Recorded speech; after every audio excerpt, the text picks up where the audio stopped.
तो hello guys, आप सभी का स्वागत है आपके अपने चैनल चैंपियन में। तो गाइस आज हम बात करेंगे जो सीजल 2025 है।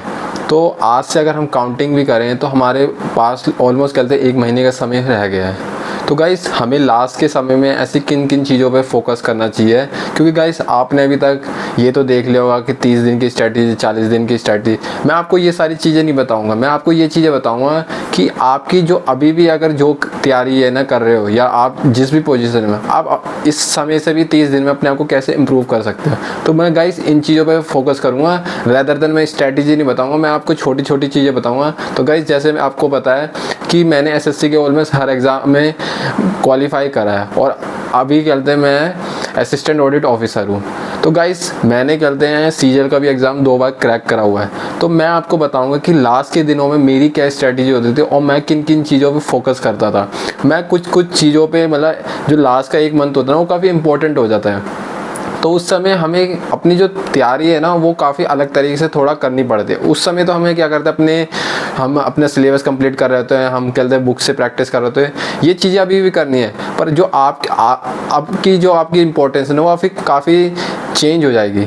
और जैसा काफ़ी लोगों को अगर रहता है कि लास्ट का समय है तो मैं 12 घंटे पढ़ लूँ, 14 घंटे पढ़ लूँ। तो गाइस देखो, जो आपने पढ़ लिया है ना वो बस आपको अब रिवीजन करना है, आपको ज़्यादा लोड नहीं लेना। अगर आपने ज़्यादा अपने आप को पुश करा, मैं मानता हूँ कि पुश करना चाहिए, पर इतना मत पुश करना कि आपकी कहते हैं हेल्थ पे इम्पैक्ट आ जाए। क्योंकि गाइस लास्ट के समय आप कहते हैं जो शांत रहना बहुत ज़रूरी है। जब तक आपका माइंड शांत नहीं रहेगा और आप कहते हैं चीज़ों को पूरा ग्रैप नहीं कर पाओगे, उसका कोई फ़ायदा नहीं है। आप कितनी पढ़ाई कर रहे हो, जब तुम्हारा आपका माइंड ही जब एक्सेप्ट नहीं कर पा रहा, उसको एब्जॉर्ब नहीं कर रहा, मतलब अब रिटेन नहीं कर पा रहा, क्योंकि तो उसका फ़ायदा क्या है। तो पढ़ाई करो और पढ़ाई के साथ साथ आप अपनी हेल्थ पे और अपनी जो स्लीपिंग साइकिल ना उसको अभी से भी कहते हैं सेट कर लो। काफ़ी लोगों का जो समय होता है कि लेट नाइट में कहते हैं स्टडी करना और कहते हैं बाहर का खाना या उल्टा सीधा खाना। अब आप कहते हैं 1 मंथ के लिए इसे छोड़ दो या कहते हैं अवॉइड कर लो, क्योंकि 1 मंथ में अगर आप छोड़ दोगे और कम कर लो तो इससे कोई बिगड़ नहीं जाएगा, आपकी इंप्रूवमेंट ही होगी। और बात रही आपकी स्लीपिंग की, तो स्लीपिंग साइकिल अपनी चेंज कर लो, क्योंकि गाइस जैसा आपको पता है कि एग्ज़ाम कभी कभी हमारे दूर हो जाते हैं। तो अगर आपका जो आपका एग्ज़ाम भी होता है उसकी जो रिपोर्टिंग टाइमिंग होती है 7:30 होती है, तो अगर आपका एग्ज़ाम दूर भी है तो आप इस हिसाब से अपनी साइकिल बनाओ कि आप कहते हैं 5:30 या 6 बजे उठना स्टार्ट कर दो। इससे क्या होगा कि अगर मान लो कि आप अभी लास्ट के समय में कहते पढ़ रहे हो लेट नाइट और फिर एग्ज़ाम वाले दिन जाओगे और वहाँ पे फिर आपको अचानक आदत नहीं होगी, तो आपकी अगर आदत नहीं होगी तो इस वजह से आपके कहते सर में दर्द होगा और आपकी जो परफॉर्मेंस होगी ना वो इम्प्रूव जितनी आनी चाहिए उतनी नहीं आ पाएगी। आपको फिर बाद में ये रिग्रेट होगा, मुझे आता था मैं कर नहीं पाया। तो इसलिए अपनी स्लीपिंग साइकिल चेंज कर लो, क्योंकि बायोलॉजिकल हमारी साइकिल होती है वो भी कहते 21 डेज़ की होती है। तो आपको फर्स्ट तो अपनी हेल्थ और दूसरा आपकी स्लीपिंग साइकिल ये आपको कहते हैं सही कर लेनी है। दूसरी चीज़ मैंने आपको बताई स्टडी आवर्स आप कहते हैं 10 घंटे अपना 10 से 12 घंटा अपना पढ़ लो, क्वालिटी टाइम को देना ज़्यादा ज़रूरी है। अब बात आते हैं कि जो लास्ट का समय हमें किस चीज़ों पे फोकस करना है। गाइस जितना भी आप पढ़ रहे हो, 6 घंटे पढ़ रहे हो, 7 घंटे पढ़ रहे हो, कुछ वर्किंग लोग भी होंगे उनके पास टाइम मिला 6-7 घंटे ही पढ़ते हैं। मैं आपको यही बोलूँगा कि इस समय ना आपको कहते हैं सबसे ज़्यादा जो इम्पोर्टेंट आपकी रिवीजन पे 50% जो आपका टाइम है ना वो आपकी रिवीजन में जानी चाहिए, जो बाकी का समय आपके मॉक को कहते हैं प्रैक्टिस में। तो जितना भी अगर 8 घंटे पढ़ रहे हो तो 4 घंटे आप कहते हैं रिवीजन पे दे दो, उसके अलावा अपना एक मॉक दो और उसके बेस से जो कहते हैं आपकी गलतियाँ आ रही है या आपको कुछ रिवीजन कर लिया, आपको कल तक कुछ गलतियाँ आ रही है तो उस पर काम कर लो। तो इस तरीके से करना है। अब बात आता है कि आपको मॉक कौन से देना है। तो गाइस मॉक सबसे बड़ी जो मॉक है ना वो आपका पीवाईक्यू से बढ़िया कुछ है नहीं। कोई भी मॉक बनता है वो पीवाईक्यू के बेस पे मॉक बन रहे हैं। तो आपको करना क्या है, आपको जो मॉक देना है वो पीवाईक्यू बेस ज़्यादा देना है। अगर आपके मार्क्स बहुत अच्छे आ रहे हैं, अगर मान लो 150 प्लस आ रहे हैं, तो आप क्या करो प्लेटफॉर्म के मार्क्स मॉक दे दो। अगर आपके 150 से कम आ रहे हैं, आपको लगता है कि आप पैनिक हो जाते हो या आप डिमोटिवेट हो जाते हैं, तो इसलिए आप कहते हैं अभी पीवाईक्यू के मॉक दो।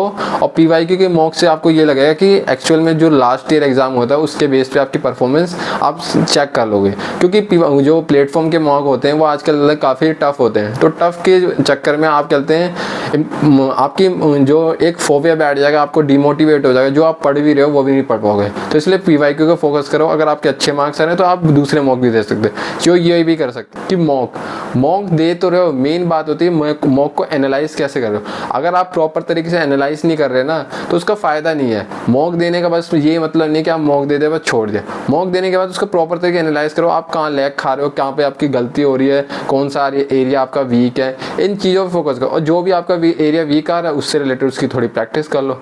और जो भी आपने इस समय पढ़ा हुआ है ना, बस ये समझ लो कि वही बस इनफ है। जो भी आएगा उसमें से आएगा, तो उसको इतनी बार रिपीट कर लो, इतनी बार रिवाइज कर लो। अगर उसमें से क्वेश्चन आए ना तो गलत ना हो, बस इतना कर लो। क्योंकि गाइस पढ़ने के लिए तो दुनिया भर की चीज़ है, कितना ही पढ़ लो आपको हमें हर अटैम्प्ट में ये लगेगा कि ये रह गया वह रह गया। तो आपको इस चीज़ पे फोकस नहीं करना। आपने जितना ही पढ़ लिया, जो भी 80% 90% जो भी पढ़ लिया, वो बाद में अपना 10 to 20 जो % आपका रह रहा है वो आप मेंस के टाइम कवर अप कर लेना। पर आपका 80% में अगर आपने सही से उसको पढ़ लिया तो आपके मार्क्स अच्छे आ जाएंगे। अगर आप ज़्यादा के चक्कर में आ रहे हैं और आप रिवीजन प्रॉपर तरीके से नहीं कर पाए तो आपको पेपर तो आता रहेगा पर आप वहाँ रिकॉल नहीं कर पाओगे। तो इसलिए जो भी पढ़ लिया, जितना भी पढ़ लिया, उसको पूरी अच्छी तरह से रिवाइज करो और बार बार करते रहो। यही सबसे बढ़िया तरीका हो। अब मैं आपको लास्ट चीज़ ये बताऊँगा कि गाइस पढ़ाई कितनी कर लो, हर कोई स्ट्रेटेजी बता देगा, टीचर अच्छा ले लोगे, आप अच्छा खा लोगे, हर चीज़ कर लोगे और बहुत अच्छा पढ़ा, आपके मार्क्स भी अच्छा रहा है। पर गाइस जो एग्ज़ाम में होता है ना वो आपका माइंड सेट होता है। मैंने भी कहते हैं काफ़ी एग्ज़ाम निकाले हैं, मैंने सिर्फ कॉम्पिटिटिव एग्ज़ाम में एग्ज़ाम नहीं निकाला, मैंने दूसरे भी एग्ज़ाम निकाला है। इवन कि मेरा एकेडमिक भी काफ़ी अच्छा था और ये कह सकते हो कि मैं वन ऑफ द टॉपर में ही रहता था। और मैं अपने साथ के अभी भी लोग, मेरे जितने भी साथ के ऑफिस के लोग हैं, तो मैं उनमें एक ही चीज़ देखता हूँ और अपने में भी कहीं ना कहीं अपने आप को एनालाइज करने की कोशिश करता हूँ कि गाइस जो मेन होता है ना आपका माइंडसेट होता है। आपको ना कोई कितना ही समझा ले, कितना ही बोले, टीचर कितना समझा ले, पेरेंट्स कितना समझा ले और कोई भी समझा ले, पर अगर आप अपने आप से हार गए ना तो आप कभी जीत नहीं पाओगे। तो गाइस अगर आपके लास्ट के टाइम में कभी कभी ऐसे अनहोनी हो जाएगी कि आपकी फैमिली में कुछ इशू आ जाएगा या आपकी पढ़ाई उस हिसाब से नहीं हो पाएगी जिस हिसाब से चाह रहे हो, या आपकी रिवीजन नहीं हो पाएगी, या आपके साथ कुछ अनफॉर्चुनेटली कुछ एक्सीडेंट हो गया, कुछ भी हो गया, पर आपको ना हिम्मत नहीं आनी है। आपको लास्ट समय तक, लास्ट सेकंड तक, जब तक एग्जाम देख नहीं आओगे तब तक आपको क्या कहते हैं पॉजिटिव माइंडसेट रहना है। ऑल्दो ये चीज़ बोलना आसान है, टफ होती है। तो गाइस मैं आपको यही बताऊंगा कि अगर आप नेगेटिव सोचोगे तो वो तो गलत तो होना ही होना है। पॉजिटिव सोचोगे तो एक तो ये तो वो चांस है ना कि आपकी सही चीज़ हो सकती है। तो मैं आपको यही चीज़ समझाना चाहता हूँ कि आपका माइंडसेट मैटर करता है। अगर आपका माइंडसेट मैटर है और आप अपने आप को काम रखते हो और आपको क्या कहते हैं सिचुएशन आपको डील करना आती है, तो मैं आपको ये कह रहा हूँ कि आप जितने मार्क्स भी आ रहे हैं ना आप उससे अच्छा परफॉर्म करके। क्योंकि गाइस घर पे मॉक देना और एग्जाम में मॉक देना या पेपर देना डिफरेंट है। क्यों? क्योंकि कहते हैं गाइस वहाँ पे आपका माइंडसेट और आपकी कहते हैं सिचुएशन कैसे आपको हैंडल करते हो।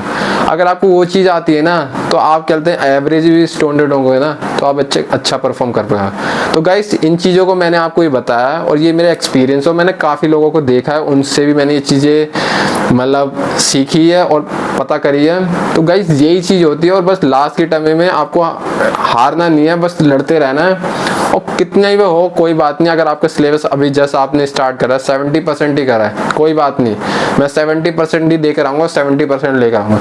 आपको ये माइंडसेट होना चाहिए मैं अपना बेस्ट दूंगा और जो होगा देखा जाएगा, बस मेरे को अपना बेस्ट देना है। इस माइंडसेट से रहोगे ना तो आपकी परफॉर्मेंस अच्छी निकल कर आएगी और आप अच्छा एग्जाम में करके आओगे और आपका सिलेक्शन भी होगा, मतलब प्री में सिलेक्ट हो जाकर मेंस के लिए भी अपीयर होगे। तो इन चीज़ों को भी आपको फोकस करना है और एक बार आपने इन चीज़ों पे ध्यान दे दिया तो आपके डेफिनेटली मार्क्स अच्छे आएंगे और अच्छी परफॉर्मेंस आएगी। तो थैंक यू गाइस, मिलते हैं नेक्स्ट वीडियो।